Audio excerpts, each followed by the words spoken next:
What's going on, guys? Welcome to my channel. Today we're going to be going over the Ideafly IF88.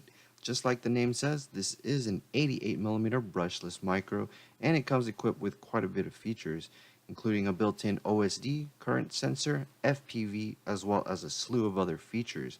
Mine came with an FR Sky receiver, and all I had to do was bind it up, and I was ready to start flying. Actually, I did have a couple of issues right from the start, but I'll be getting into this a little bit later. First, let's see what we get in this box. This comes with basically everything pre-installed. The only other thing that was in the box was a set of propellers and some screws.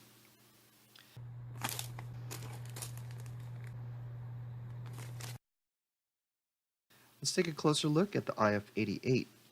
My first impressions was that it's quite the unique frame. With the way the camera is positioned, it's got kind of an aggressive look to it.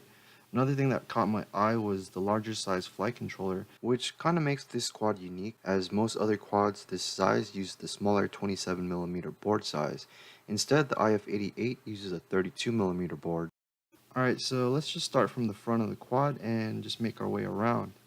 The FPV system used is an FX805, which includes a 600 TVL camera with a 120-degree field of view.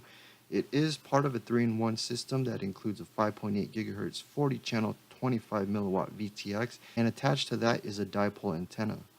This FPV setup sits at a slight angle, and it's held in place by a fixed mount, so unfortunately you're stuck with the angle that it comes with.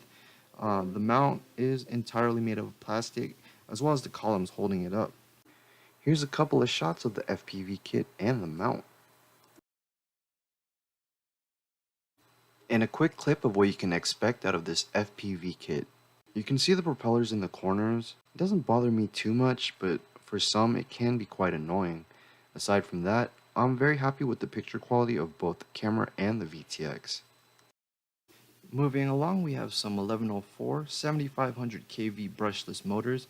I think maybe the wrong size washers were used, because when I pulled on the bells, it moved up and down quite a bit, probably around a millimeter. I mean, normally there shouldn't be any up and down play, so I really don't know what's up with that. Anyways, it comes with some 4-bladed 2035 gem fan props, which I love. They're very durable and provide plenty of thrust. They also include some not so great DYS 3-bladed 2030 props. I've just had bad experience with them. Not only do they make a bad sound, but they cause a lot of vibration. Next is the battery holster, which was one of the things that I wasn't too fond of. It basically forces you to use only Ideafly batteries, or ones that are close in size. Since I wanted to use my higher C LiPo packs, I ended up having to remove the holster altogether, and that was a bit of a pain in the butt. The holster is held on by only 2 screws. The first one's easy to access, but the other one requires you to remove the flight controller, the ESCs, as well as the motors. Before I took the holster off, I did run the stock battery a couple times. The power was okay for the first 15 to 20 seconds, but it quickly started sagging. I could tell after a punch out that the voltage was really low, because I would have to wait a couple seconds before I could do it again. It'd be a good idea to pick up some LiPo packs with a higher discharge. Shoot for packs with at least 60C, but more importantly, make sure to read the reviews, as the discharge ratings can sometimes be fibbed. I replaced the plastic holster with some rubber bands, and I couldn't be more happy, as now I can pretty much use any size battery. On the rear of the quad are 2 separate blue LEDs, and they are super bright.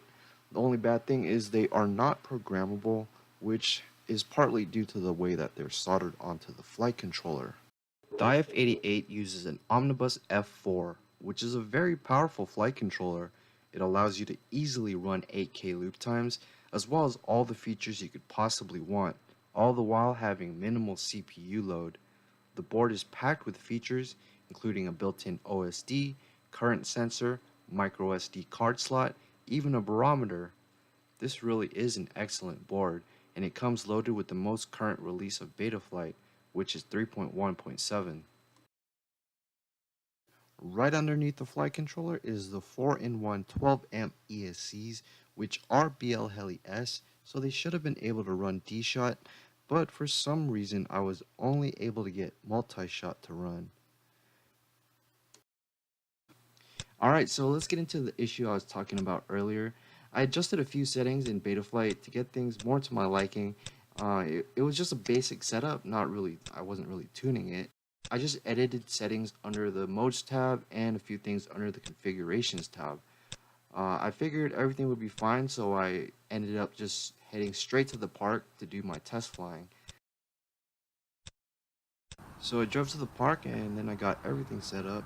I launched and everything works as it should, just flying around with light throttle and there's no issues at all. At this moment in the clip, I was just cruising around staying below 75%. The quad felt very smooth, and even though I wasn't using the entire power band, it still flew really good. It wasn't until I really got on the throttle that it started flipping out. It would flip to the left, it would flip to the right, backwards, every single time I punched it.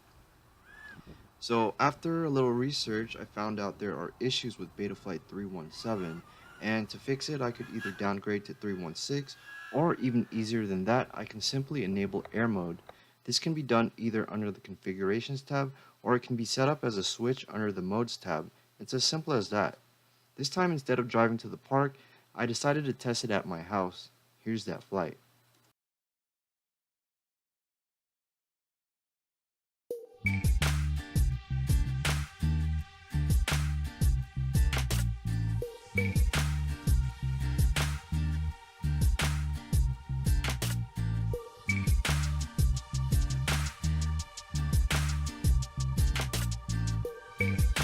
Oh, by the way, I felt the stock tune was a bit too tame, the flips and rolls were too slow, so I changed it to my tune here.